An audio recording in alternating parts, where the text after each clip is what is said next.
नमस्कार दोस्तों, स्वागत है आपका जीएस मंथन पे। मेंस आंसर सीरीज का आज हम अगला प्रश्न पढ़ेंगे मौर्य साम्राज्य से। प्रश्न है हमारा, मौर्य शासन की प्रशासनिक व्यवस्था ने भारतीय राज्य परंपरा को किस प्रकार आकार दिया? उदाहरण सहित समझाइए। यानी इसमें हमसे पूछ रहा है कि जो उस समय की प्रशासन व्यवस्था थी, मौर्य साम्राज्य की जो प्रशासन व्यवस्था थी, वह आज की जो हमारी प्रशासन व्यवस्था है यानी राज्य परंपरा है, इसको किस प्रकार से उसने एक आकार दिया है। यानी कौन कौन से उसके ऐसे खंड रहे हैं, कौन कौन सी ऐसी उसकी चीज़ें रही हैं जो आज भी हमें देखने को मिल सकती हैं, जो वहाँ से कॉपी की गई हैं। कॉपी शब्द तो इस्तेमाल नहीं होगा, जो वहाँ से अभी चलन में है। ये प्रश्न हमें हल करना है। जो अपनी मेन सीरीज है यह यूपीएससी, पीएससी, बीपीएससी, एमपीएससी सबके लिए बहुत महत्वपूर्ण है। क्लास को पूरा देखिएगा। जब क्लास को पूरा देखेंगे तो यहां पर समझेंगे कि कैसे प्रश्न को हल करना है, क्या लिखना है, कितना लिखना है, क्या नहीं लिखना है, या प्रश्न का हम एक प्रारूप कैसे बनाते हैं वह हमें इसमें समझ में आएगा। प्रश्न है हमारा, मौर्य शासन की प्रशासनिक व्यवस्था ने भारतीय राज्य परंपरा को किस प्रकार आकार दिया? उदाहरण सहित विश्लेषण करना है। जब भी हम मेंस का उत्तर लिखना शुरू करेंगे तो प्रश्न के तुरंत बाद हम कोई हेडिंग नहीं डालेंगे। सबसे पहले हम थोड़ा उस प्रश्न के बारे में बताएंगे, उस प्रश्न की एक भूमिका बताएंगे कि हाँ भाई ये प्रश्न क्या कहना चाह रहा है, या किस समय का है, किस काल का है। किस समय का यह प्रश्न है? मौर्य साम्राज्य का। तो भारत के इतिहास में मौर्य साम्राज्य, जिसका समय है 321 ईसा पूर्व से 185 ईसा पूर्व, को भारतीय राज्य परंपरा का प्रथम संगठित और व्यापक रूप कहा जाता है। चंद्रगुप्त मौर्य द्वारा स्थापित यह साम्राज्य केवल क्षेत्रीय विस्तार का नहीं बल्कि सुव्यवस्थित प्रशासनिक ढांचे का प्रतीक था। देखिए, जब मौर्य साम्राज्य चल रहा था तो उस समय उसमें बहुत सारे परिवर्तन विभिन्न विभिन्न क्षेत्रों में देखने को मिले थे। लेकिन जब हम मेंस का जो प्रश्न हल करेंगे तो हम केवल उस भाग पर फोकस करेंगे जो हमसे पूछा गया होगा। मौर्य शासन ने भारतीय राजनीति, प्रशासन और शासन प्रणाली को एक ऐसी संरचना दी जिसने आने वाले अनेक राजवंशों, गुप्त, मुगल और यहाँ तक कि ब्रिटिश काल तक गहरा प्रभाव छोड़ा। यह हमने थोड़ा बता दिया प्रश्न के बारे में। अब हम हेडिंग में शुरू करेंगे लिखना। तो चूंकि प्रशासनिक व्यवस्था है इसलिए प्रशासनिक इकाइयों की बात करेंगे, इसलिए हम उन समय कौन सी टर्मिनोलॉजी यानी शब्दावली थी उनका भी प्रयोग कर सकते हैं, उनके बारे में भी बात कर सकते हैं। किस प्रकार उनका शासन लोगों तक पहुंचा था उसके बारे में बात करेंगे। किस प्रकार उनका शासनादेश लोगों तक पहुंचता था। भाई उस समय कोई इंटरनेट या कोई ऐसी व्यवस्था तो थी नहीं जिसके माध्यम से वो अपनी बात पहुंचा सकते, या कोई न्यूज़ चैनल तो थे नहीं जो उससे कोई भी शासनादेश तुरंत पहुंच जाता। यानी क्या माध्यमों का वो प्रयोग करते थे। उस समय जो पद थे, पद जैसे मान लो कोई प्रशासनिक पद है या कोई सैन्य पद है, उसको किस प्रकार उन्होंने बांटा था, उस पद को किस प्रकार वो समायोजन करते थे, इसके बारे में हम इसमें बात करेंगे। जो अपनी मेन सीरीज है सभी परीक्षाओं के लिए बहुत महत्वपूर्ण है। यदि आप पहली बार क्लास देख रहे हैं तो आप चैनल सब्सक्राइब जरूर करिएगा, जिससे कि आने वाली सब क्लास आपको मिलती रहें। साथ में जो अपनी निबंध की सीरीज है, ऐसे वाली जो सीरीज है, उसको भी बराबर देखते रहिएगा, जिससे आपकी मेंस की तैयारी अच्छे से होती रहे। देखिए, मेंस तो हम सबको देना ही रहेगा भाई। जब अगर हमें सर्विस में जाना है तो प्री निकालना है, केवल इतने उद्देश्य तो है नहीं, मेंस निकालना है। मेंस अच्छे नंबरों से निकालना है जिससे रैंक अच्छी मिले। अच्छी रैंक मिलेगी तो हमें पद अच्छा मिलेगा। तो इसलिए कुछ तो हमें अलग और व्यवस्थित तरीके से लिखना रहेगा। कभी भी हमें अंधेरे में भागना नहीं है चारों तरफ उत्तर में। उत्तर को एक प्रारूप सेट करके उसी में लिखना है, जिससे वो पढ़ने में भी अच्छा लगे और उसमें पूरी जानकारी भी एक साथ पहुंच जाए। मौर्य प्रशासन की आधार भूमि क्या थी? मौर्य प्रशासन का मुख्य आधार था केंद्र से नियंत्रित लेकिन स्थानीय स्तर पर संगठित शासन। अब यही अगर कृषि वगैरह के बारे में पूछता तो उस पर बात करते, लेकिन यहाँ हमें ध्यान किस पर देना है? शासन व्यवस्था पर। इस प्रणाली ने एकीकृत राज्य सत्ता का विचार दिया, जिसमें राजा सर्वोच्च था किंतु शासन विभिन्न विभागों में विभाजित था।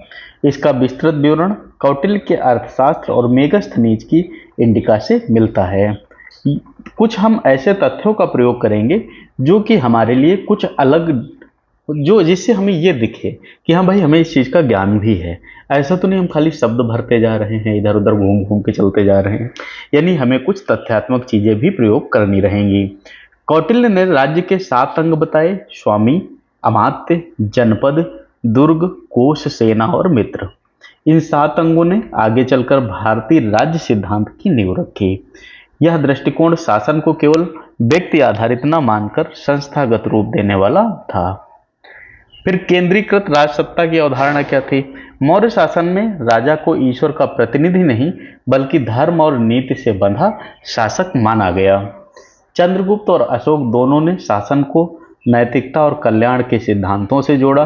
राजा सर्वोच्च था, परंतु उसके अधीन मंत्री परिषद थी जो सलाह देती थी।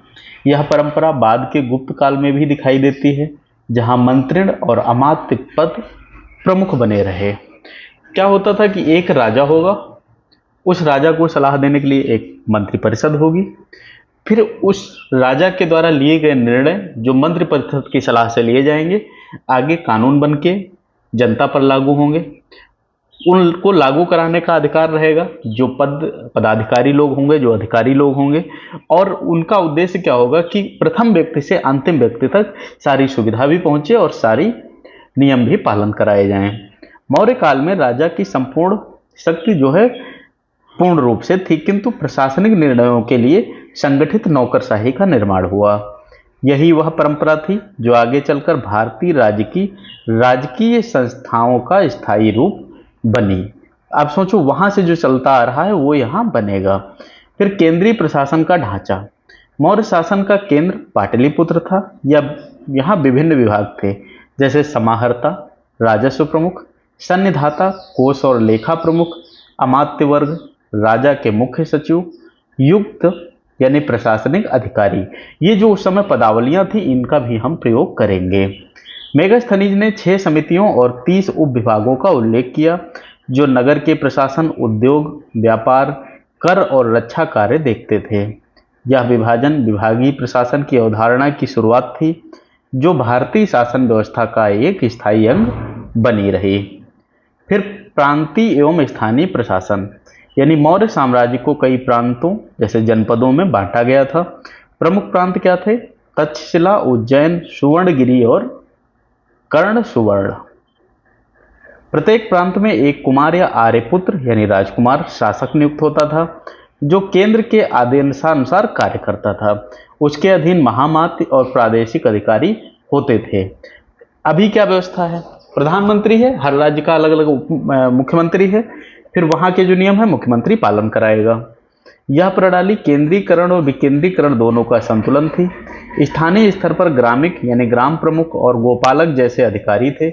यह ग्राम प्रशासन की परंपरा आगे गुप्त और चालुक्य काल में सुदृढ़ हुई।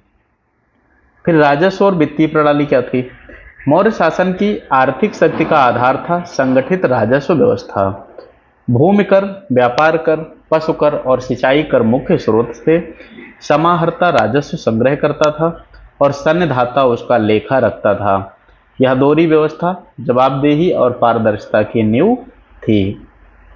कौटिल्य ने कराधान में साम, दाम, दंडभेद के प्रयोग का उल्लेख किया है, लेकिन जनता से कर संग्रह न्यायपूर्ण माना गया। यही नीति बाद के काल में राजधर्म और जन कल्याण के विचार में रूपांतरित हो जाती है। जैसे हम आपको मेंस के आंसर पढ़ाते हैं, ऐसे हम आपको निबंध पढ़ाते हैं, एक एक चीज उसमें पढ़ाते हैं, जो कि आपकी सभी परीक्षाओं के लिए बहुत महत्वपूर्ण होते हैं। फ्री में शायद ही कोई आपको इतना सही से पढ़ाता हो, मुझे जहाँ तक पता है, तो आप उसको भी देखिएगा। केवल आपको सब्सक्राइब करना रहेगा और आप यह जरूर बताइएगा कि आप किस परीक्षा के लिए मेंस की तैयारी कर रहे हैं, तो हम उससे संबंधित और ज़्यादा डाटा आप तक देते रहेंगे। क्लास आपको हमेशा पूरी देखनी है, जब भी आप समय पाएँ देख लें, तैयारी आपकी बेहतर हो जाएगी। फिर न्यायिक व्यवस्था और कानून, यानी मौर्य काल में धर्म, नीति और न्याय तीनों आधारों पर निर्णय लिए जाते थे। राजा सर्वोच्च न्यायाधीश था। राजूक और प्रादेशिक अधिकारी स्थानीय विवादों को सुलझाते थे। अपराधों के लिए कठोर दंड निर्धारित थे, लेकिन न्याय का उद्देश्य समाज में अनुशासन और नैतिकता बनाए रखना था। यह प्रणाली बाद में राजा का न्याय और धर्मशास्त्री न्याय के रूप में विकसित हुई। जो गुप्त, चालुक्य और यहाँ तक कि मुगल काल में भी दिखाई दी। फिर प्रशासन में नैतिकता और धर्म का समावेश। अशोक ने प्रशासन में धम्म नीति लागू की। यह केवल धार्मिक नीति नहीं बल्कि नैतिक शासन की परिभाषा थी।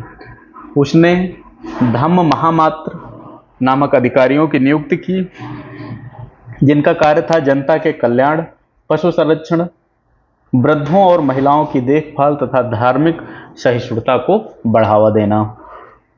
यह नीति आगे चलकर भारतीय शासन परंपरा का एक स्थायी तत्व बनी, जहां राज्य का उद्देश्य केवल शासन नहीं बल्कि लोक कल्याण माना गया।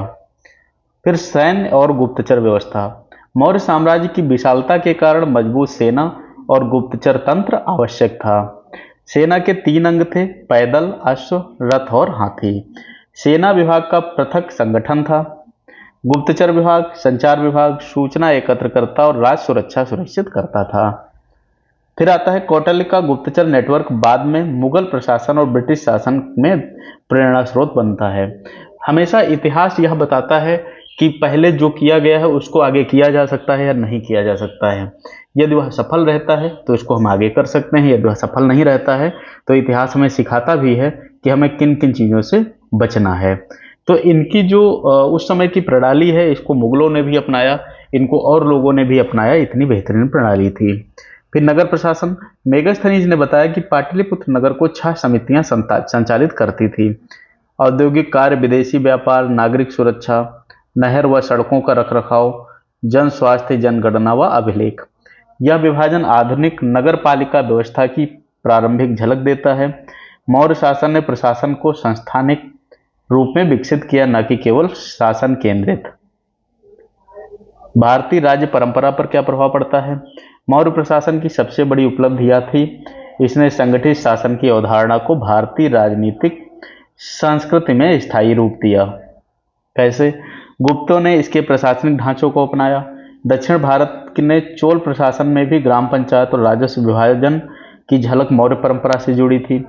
मुगलों की मनसबदारी व्यवस्था और ब्रिटिश जिलाधिकारी प्रणाली में भी मौर्यकालीन पद संरचना के सिद्धांत परिलक्षित होते हैं। राजा का दायित्व जन कल्याणकारी शासन देना, यह विचार भी मौर्य काल से ही भारतीय राजनीतिक सोच में रस बस गया। इस प्रकार यह आपका उत्तर पूरा होता है। 2-3 बार प्रैक्टिस करिएगा। जो चीज़ें समझाई गई हैं उनको ध्यान दीजिए। नहीं समझ में आया फिर पूछिएगा। पसंद आया है तो लाइक करिए, कुछ नहीं समझ में आया कमेंट करिए और लोगों को साझा करिए जिससे सबको लाभ मिले। ये क्लास यहीं तक थी। अगले प्रश्न में हम फिर मिलते हैं अगली क्लास में। धन्यवाद।